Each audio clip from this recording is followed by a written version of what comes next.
Olá, irmãs! Nós já concluímos o estudo de uma doutrina, que é a bibliologia, e vimos que a Bíblia, ela é a palavra de Deus. Vimos que ela foi preservada por Deus através dos tempos. Vimos que, apesar de ter sido escrita por homens, o autor é Deus, que inspirou ou moveu homens para que a sua palavra estivesse hoje nas nossas mãos, para nós conhecermos a Deus e conhecermos a sua vontade para as nossas vidas. Que bênção, que maravilha, não é mesmo? Que privilégio nós temos. E é por isso que nós estaremos continuando os estudos em busca desse conhecimento maravilhoso. Hoje e na próxima aula estaremos estudando sobre teologia. Só esclarecendo que tudo que nós estamos estudando é teologia, mas essa teologia que vamos estudar nesses 2 dias é mais específica. Trata-se estritamente de Deus, da pessoa de Deus, e é por isso que no seminário, por exemplo, nós chamamos essa disciplina de teologia propriamente dita, ou até alguns escritores chamam de teontologia, justamente para diferenciar da teologia como um todo da teologia específica do estudo de Deus. Então, nós vamos utilizar apenas teologia e as irmãs já vão saber do que se trata no contexto das nossas conversas, tá bom? Então, vamos lá? Muito bem. Teologia vem a ser o estudo de Deus. E existem muitas coisas a serem consideradas sobre a pessoa de Deus. Mas eu selecionei aqui apenas 3 pontos que nós estudaremos nessa doutrina.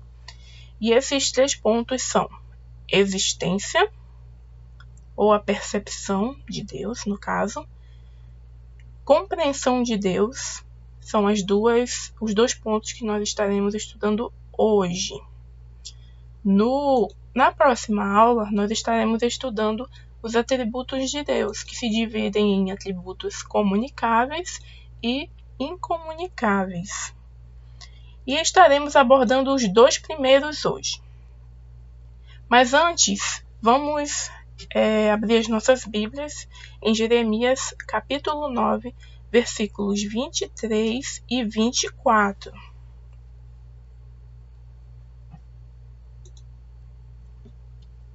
Diz assim Jeremias capítulo 9, versículos 23 e 24.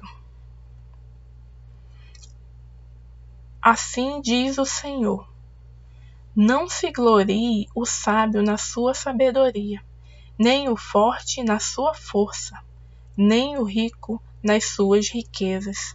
Mas o que se gloriar, glorie-se nisso, em me conhecer e saber que eu sou o Senhor, e faço misericórdia, juízo e justiça na terra. Porque destas coisas me agrado, diz o Senhor. Oremos. Pai querido, eu quero te agradecer, Senhor, por mais um momento que estamos aqui aprendendo mais da tua palavra. Ajuda-nos, ó Deus, a entender, a perceber as coisas que tu nos mostras através da natureza, através das escrituras, que podemos perceber a ti, Senhor. Ajuda-nos também, Senhor, a compreender cada vez mais de ti, de quem tu és, de quem tu representas em nossas vidas. Ajuda-nos a te servir também, Senhor, cada vez melhor, porque a partir do teu conhecimento nós saberemos como tu queres que nós sirvamos. Então ajuda-nos, Senhor, ajuda-nos a nos dedicar cada dia mais a te servir, em todos os momentos. É isso que eu te peço e agradeço, em nome de Jesus Cristo. Amém. Bom, esse texto de Jeremias tem um contexto muito triste. Deus está dizendo ao povo de Israel, através do seu profeta, que iria castigá-los severamente. E por quê? Porque eles esqueceram a lei de Deus, porque eles se voltaram a adorar outros deuses e se apoiaram erroneamente em si mesmos. Haviam sábios, ricos e fortes, e cada um se confiava nessas coisas materiais e passageiras que tinham, esquecendo do Senhor, esquecendo de buscar a lei de Deus, o conhecimento de Deus. Então Deus diz que tudo isso iria passar e que Israel seria julgado juntamente com outros povos pagãos, porque como eles, Israel era um povo incircunciso, mas não fisicamente, incircuncisos de coração. Será que hoje estamos fazendo a mesma coisa? Será que estamos cumprindo todos os ritos, cumprindo toda a cartilha do crente, mas o nosso coração está distante? Pensemos nisso e na importância que esse estudo tem para nós, e que venhamos a almejar que a nossa única glória seja conhecer mais a Deus, conhecer a Deus intimamente, conhecer quem Ele é, quais suas qualidades, seus atributos, do que Ele se agrada. E dessa forma, não venhamos a ser reprovados por Ele, por nos apoiarmos em coisas vãs. Amém? Muito bom. Então vamos às nossas perguntinhas, as perguntinhas que pretendemos responder hoje. Como percebemos a Deus? Será que Ele está acessível a todos mesmo? Como Deus se revela? Se podemos percebê-lo, então como Ele se mostra a nós? Será que eu posso conhecê-lo? E se eu posso conhecê-lo, quanto de Deus eu posso conhecer? Vamos dividir o nosso estudo em duas partes. A primeira é como Deus se revela e a segunda é como posso conhecer a Deus. Primeiramente, percebemos a Deus porque o homem possui uma íntima intuição de Deus. E isso é mesmo que esse homem não seja salvo. Paulo vai dizer em Romanos 1:21 que o homem possui o conhecimento de Deus e escolhe não glorificá-lo. Em Salmos 14:1, o salmista nos diz que o insensato diz no seu coração: não há Deus. Parece contraditório, mas a necessidade que alguém tem de negar algo, dizer com tamanha vontade que aquilo não existe, já testifica que ele precisa negar a si mesmo. Isso porque está dentro de si, está dentro do coração do homem. Ainda em Salmos, nós vemos que o perverso maldiz e blasfema contra o Senhor, negando a sua existência. Lá diz que ele não investiga, ele só pressupõe que não há Deus. E por fim, Paulo também diz em Romanos que o pecado faz com que o homem negue o conhecimento de Deus. Ele tem o conhecimento, mas ele nega, porque os seus olhos estão obscurecidos pelo pecado. Com certeza, isso será imensamente mais forte. Essa íntima intuição de Deus vai ser muito mais forte para aquele que conhece a Deus, para o salvo. Por quê? Porque ele conhece a Deus como um pai. Deus para ele é o Pai Celeste. Romanos 8:15 diz que recebemos o Espírito de adoção e por isso clamamos Abba, Pai. Então, o homem salvo também possui íntima intuição de Deus. Deus é nosso Pai e temos certeza disso porque o Espírito Santo de Deus dá testemunho de que somos seus filhos. Como continua no versículo 16. Mas também temos essa intuição de Deus porque conhecemos a Cristo e Cristo vive em nossos corações. Colossenses 1:27 vai dizer assim: Cristo em vós, a esperança da glória. Então o próprio Jesus nos dá essa certeza. E nós o amamos, mesmo que nunca o tenhamos visto, como diz 1 Pedro 1:8. a quem, não havendo visto, amais, não vendo agora, mas crendo, exultais com alegria indizível e cheio de glória. Então o salvo tem essa íntima intuição de Deus, porque o reconhece como Pai, porque o Espírito dá testemunho que nós somos filhos de Deus, porque conhecemos a Jesus Cristo e o temos vivo em nosso coração, e mesmo sem vê-lo nós o amamos. Também as Escrituras e a própria natureza apontam para Deus. A Bíblia mostra todas as obras de Deus. E isso desde o primeiro versículo da Bíblia, em que diz que ele criou os céus e a terra, Gênesis 1:1. E durante toda a Bíblia ele vai mostrar os demais feitos de Cristo, de Deus através de Cristo. A criação também vai testificar o caráter de Deus, como diz em Romanos, que por meio das coisas que foram criadas, somos capazes de perceber não somente a Deus, como também os atributos de Deus.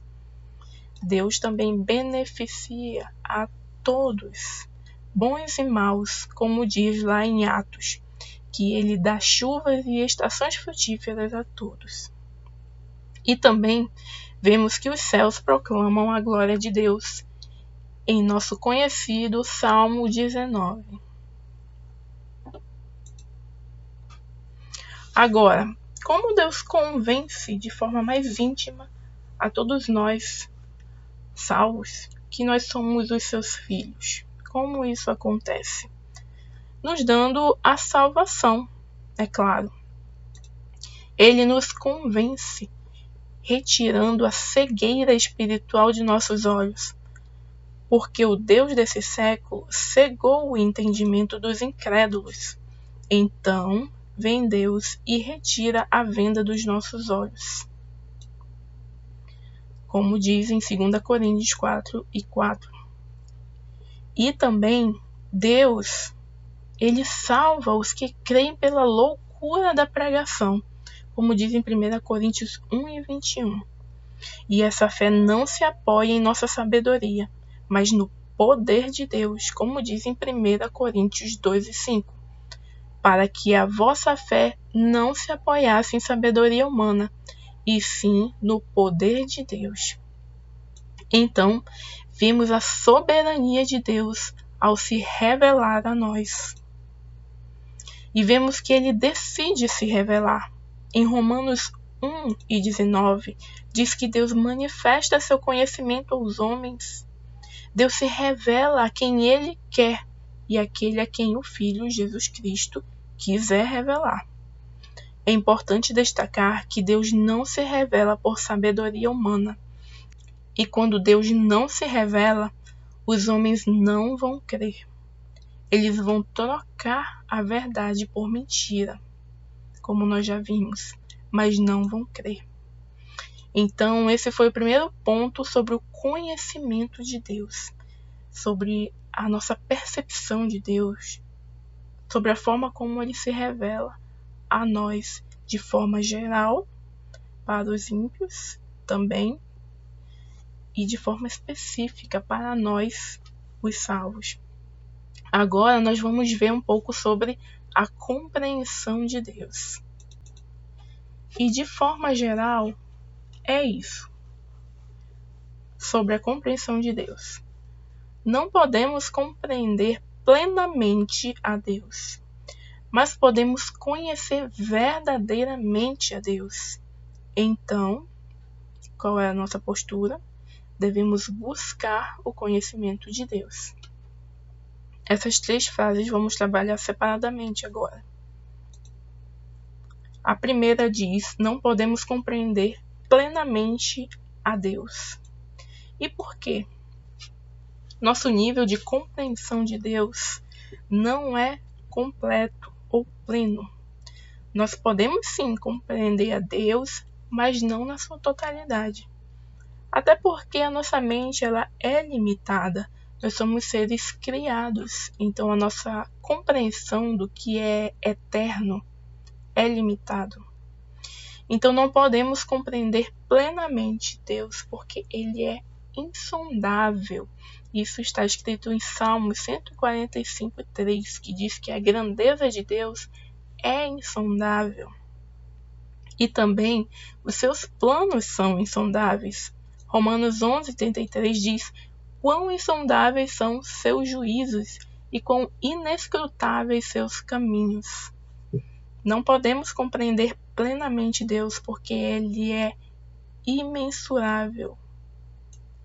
Como diz em Salmos 147:5, o seu conhecimento não se pode medir, ele é imensurável.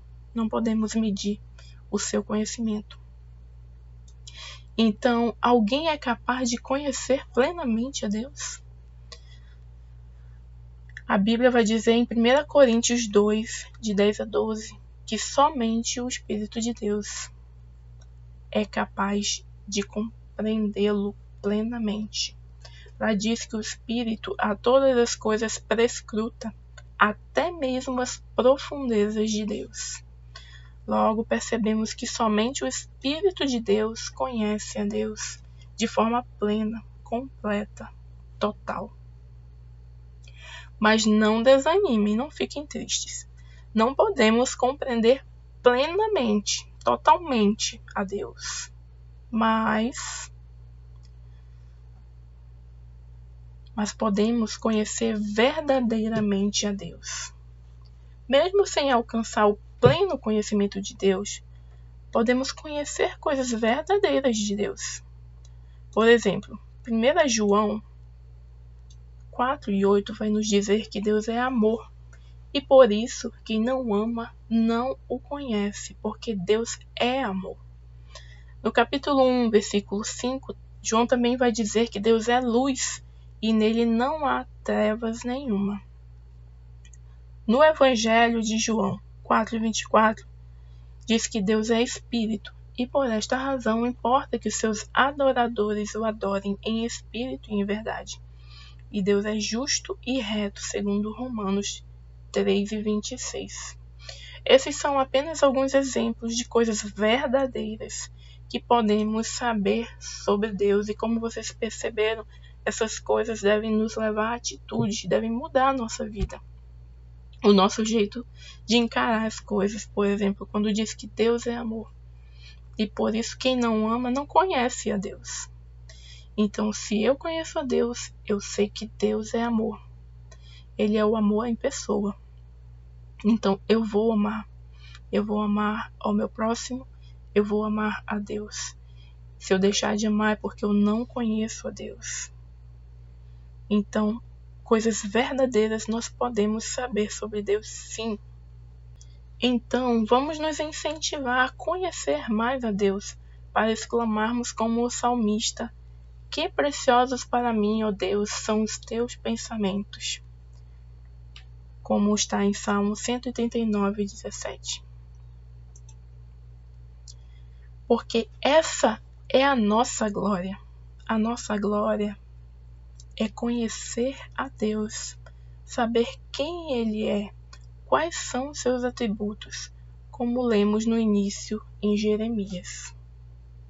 Assim diz o Senhor: não se glorie o sábio na sua sabedoria, nem o forte na sua força, nem o rico nas suas riquezas.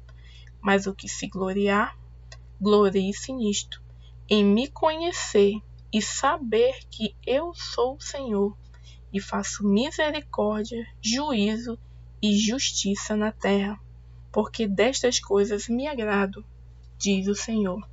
Então, não podemos conhecer a Deus plenamente, mas podemos sim conhecer coisas verdadeiras sobre Deus. Então devemos buscar o conhecimento de Deus. E essa busca é para saber sobre quem é Deus, quais seus atributos. A partir daí, a partir do momento que nós sabemos quem é Deus, nós sabemos o que Ele espera. Nós sabemos do que Ele se agrada. Nós sabemos como agradá-lo. E algo importante a ser destacado é que existe diferença entre conhecer fatos sobre Deus. Por exemplo, eu posso conhecer uma pessoa importante, posso conhecer o presidente dos Estados Unidos, posso saber qual é a data de nascimento dele, posso saber quais os fatos importantes da vida dele, quais os feitos que ele já fez em toda a sua existência. Posso saber inúmeras coisas sobre ele, mas se eu não sentar com ele, conversar para conhecê-lo, eu nunca vou saber como que ele é, quais as coisas que ele gosta, do que ele se agrada, como que ele gosta de tomar o café da manhã, o que ele gosta de fazer no tempo livre. Eu nunca vou saber. Então, da mesma maneira é Deus. Mesmo que nós estudemos toda a teologia, todos os conceitos, tudo o que for passado aqui de nomenclaturas e definições, isso nada vai valer se nós não sentarmos, lermos a sua palavra, estarmos em constante intimidade com Ele, sabermos o que agrada. Quando sabemos quem Ele é e quando conhecemos Ele intimamente, nós vamos saber como agradá-lo. Nós vamos saber que Ele não gosta que nos comportemos de determinada forma. Nós vamos saber como adorá-lo. Nós vamos saber que Ele gosta de separação, que Ele não gosta que nós nos misturemos com as coisas do mundo, nem com as coisas que parecem ser do mundo. Nós vamos saber que Ele gosta de separação, que Ele gosta que nós nos diferenciemos. Ele quer que nós brilhemos. Então, entre a luz e as trevas há uma grande diferença. Se nós não estamos nos diferenciando das trevas, é porque alguma coisa está errada. As pessoas precisam olhar para você e dizer: não, você é um crente, ou tem alguma coisa diferente em você. Você não é como as outras pessoas. Então nós devemos buscar o conhecimento de Deus por isso, para mudar as nossas vidas a cada dia e cada dia mais. Assim como não importa o quanto estudemos, sempre estaremos ampliando o nosso conhecimento de Deus também. Sempre teremos alguma coisa para modificar em nossas vidas, para melhorar, para agradar ao nosso Deus. Então nós devemos sim buscar esse conhecimento. E também nós devemos buscar esse conhecimento de Deus para termos uma mente direcionada para a vida eterna. João 17,3, ele vai dizer, Cristo vai dizer: e a vida eterna é esta, que te conheçam a ti, o único Deus verdadeiro, e a Jesus Cristo, a quem enviaste. A vida eterna não é somente a salvação, ou um ato isolado de salvação. Fomos salvos e acabou. Não. É só o início. Nós devemos desenvolver a nossa salvação de forma que tudo o que fizermos aqui serão fagulhas do que nos espera na eternidade. Você já pensou que nós nascemos para conhecer a Deus? Que nós fomos salvos para conhecer cada vez mais a Deus, e Ele enviou seu próprio Filho, Jesus Cristo, para que isso fosse possível? Você já pensou que nós estaremos por toda a eternidade conhecendo esse Deus que é tão grande, que não tem fim, que o conhecimento dele, nós estaremos por toda a eternidade conhecendo ele e não vai acabar nunca? Vamos então treinar a nossa mente nessa vida para as coisas eternas. Vamos treinar aqui para a eternidade, para o nosso futuro eterno com Deus, com Jesus Cristo, que com certeza vai ser um eterno aprendizado. Nós temos que ter a nossa mente voltada para a outra vida.